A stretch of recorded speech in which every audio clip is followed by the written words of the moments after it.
ढोलकपुर नाम का एक गांव था, जिस गांव को वरदान के स्वरूप एक जादुई मटका मिला था। इस मटके से अपनी किसी भी तरह की इच्छा पूरी कराई जा सकती थी, लेकिन इस जादुई मटके के राज से सभी गांव वाले अनजान थे। और इसी गांव में रहता था धनिया, जो कि अपने परिवार के साथ खुशी खुशी जीवन व्यापन करता था। पर धनिया की बीवी बहुत ईर्ष्या और लालच करती थी। वही धनिया की पड़ोसन शांता को धनिया की बीवी के स्वभाव के बारे में मालूम था। शांता को भी अपने नए नए कपड़े गहने दिखाकर धनिया को जलाने में खूब मजा आया करता था। शांता अक्सर धनिया के गरीबी का मजाक बनाती और ताने मारती। ए चिंटू की माँ, मैं बाजार जा रहा हूँ, तुम चिंटू को तैयार रखना, मैं आके उसको स्कूल ले जाऊंगा। हाँ जी ठीक है। हे बाबा, ये तो अपना बटुआ यहीं भूल गए। ए जी सुनिए, आपका बटुआ यहीं रह गया। अरे रुकिए जी, कहाँ भागे जा रहे हैं बटुआ भूलकर? अरे कमला, तुम तो ऐसे भाग रही जैसे बटुए में लाखों रुपए हो। अरे लाखों रुपए ना सही, पर थोड़ी तो पैसे पास में होने चाहिए ना। अरे छोड़ो ना, 2-4 चिल्लर ही तो होंगे इस पर्स में, और वो चिल्लर भी तो भीख मांगने पर मिल जाएंगे। शांता इतना कहकर जोर से हंसने लगी और आसपास की महिलाएं भी धनिया और उसके फटे पुराने पर्स का मजाक बनाने लगी, जिससे धनिया की बीवी शर्म से लाल हो गई। ऐसे किसी की गरीबी का मजाक नहीं बनाना चाहिए। अच्छा छोड़ो ये सब, ये देखो मेरे गले का नया हार, इन्होंने विदेश से मेरे लिए मंगवाया है। ये हार तो बहुत सुंदर है। ऐसा सुंदर हार तो सिर्फ मेरे जैसी सुंदर महिला के पास होना चाहिए। हाँ बहना, ये तो बहुत सुंदर है। वो क्या है ना, कल मुझे अपनी बुआ के बेटे की शादी में जाना है। क्या तुम मुझे एक दिन के लिए? नहीं नहीं, ये मेरे पति ने मुझे दिया है, इस पर अपनी आग भी मत लगाओ। धनिया की बीवी ये सुन के वापस आ गई। आज रात उसे नींद नहीं आ रही है। उसके दिमाग में बस वो 9 लाख का हार ही चल रहा। अरे तुम आज अभी तक नहीं सोई भाग्यवान?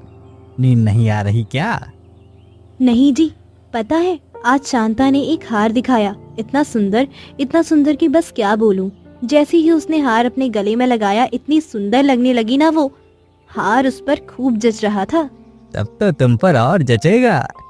अच्छा जी, क्यों? क्योंकि तुम इतनी खूबसूरत जो हो। धत, वैसे आपकी बात सही ही है। मुझे उस हार को देखते ही लगा वो हार बना तो मेरे लिए ही है। ये जी, मेरे लिए भी वो हार ला दीजिए ना।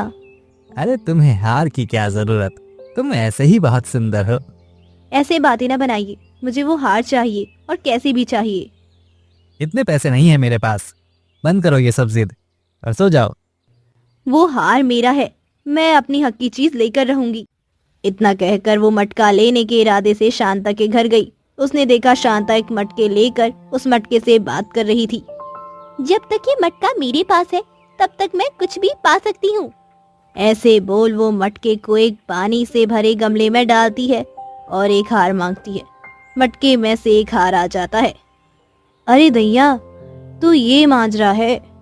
जब शांता घर में नहीं थी, तब धनिया की बीवी शांता के घर गई और मटका चुरा ली और अपने घर लेकर चली गई। सूरज ढल गया और चांद दिखने लगा। रात हो चली थी। ये सही मौका है जादुई मटके से अपनी इच्छा पूरी करवाने का। इतना कहकर धनिया की बीवी नदी के पास चली गई। उसने नदी में मटका डालकर बहुत सारे सोने के सिक्के मांगे और वाकई में मटके में सोने के सिक्के आ गए। मटका सोने के सिक्के से भर गया। ये देख धनिया की बीवी खुशी से उछल पड़ी। ए जी, मुझे आपको कुछ दिखाना है। क्या दिखाना है भाग्यवान? अरे पहले आप आंख बंद कीजिए। धनिया की बीवी अपने हाथों से धनिया की आंख बंद कर सोने के सिक्कों से भरा मटका निकालती है, जिसे देख धनिया की आंखें फटी की फटी रह जाती है। अरे इतने सारे सोने के सिक्के कहाँ से आए? क्या किया है रे तूने? ये सब जादुई मटके का कमाल है। कैसा मटका? और तुझे मटका कहाँ से मिला? वो सब मैं तुम्हें बाद में बताऊंगी, पहले तुम इन्हें बेच के आओ। शांता को अब तक सारी बात पता चल चुकी है और वो अपना मटका ढूंढने के लिए निकल पड़ी। आज चाहे कुछ भी हो जाए, मैं अपना जादुई मटका उस चुड़ैल से लेकर रहूंगी और उसे अच्छा सबक सिखाऊंगी। ए चुड़ैल, बाहर निकल। तेरी हिम्मत कैसे हुई मेरा मटका चुराने की? मेरा मटका मुझे वापस कर दे। तेरा मटका कैसे? अब वो मेरा मटका है। जादुई मटका पर सिर्फ मेरा अधिकार है। अरे चोरनी, वो मटका मेरा है, उसे वापस दे। ये अब मेरे घर में है तो मेरा मटका है। हाथ तो लगा कर देख मटके को। तेरे हाथ ना तोड़ दिए तो कहना। अच्छा, तो तू अब देख कौन किसका हाथ तोड़ता है। ऐसा कहते ही दोनों में हाथापाई होने लगी। वो दोनों एक दूसरे के बाल नोचने लगी, जमीन पर लोट-पोट करते हुए लड़ने लगी। दे दे मेरा मटका। नहीं, ये सिर्फ मेरा है। दोनों को लड़ाई की आवाज सुनकर पूरे गांव वाले जुट गए।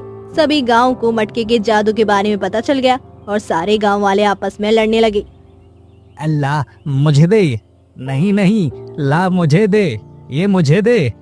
तू क्या करेगा, ये मेरा है, मुझे दे दे।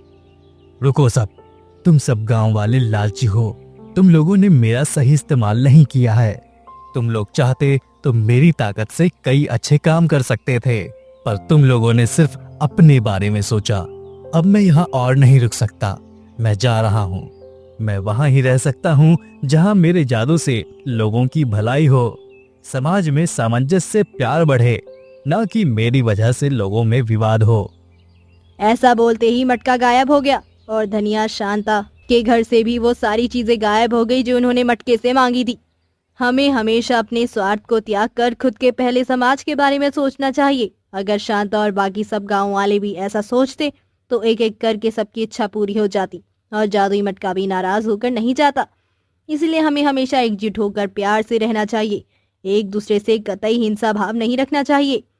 अगर हमारे पास कोई चीज है तो उसे दिखाकर दूसरों को जलाने के सिवाय उस चीज से दूसरों की मदद करनी चाहिए। तो दोस्तों, कैसी लगी आपको हमारी ये कहानी, हमें कमेंट में जरूर बताइए। साथ ही कहानी अच्छी लगी हो तो वीडियो को जरूर लाइक करिए।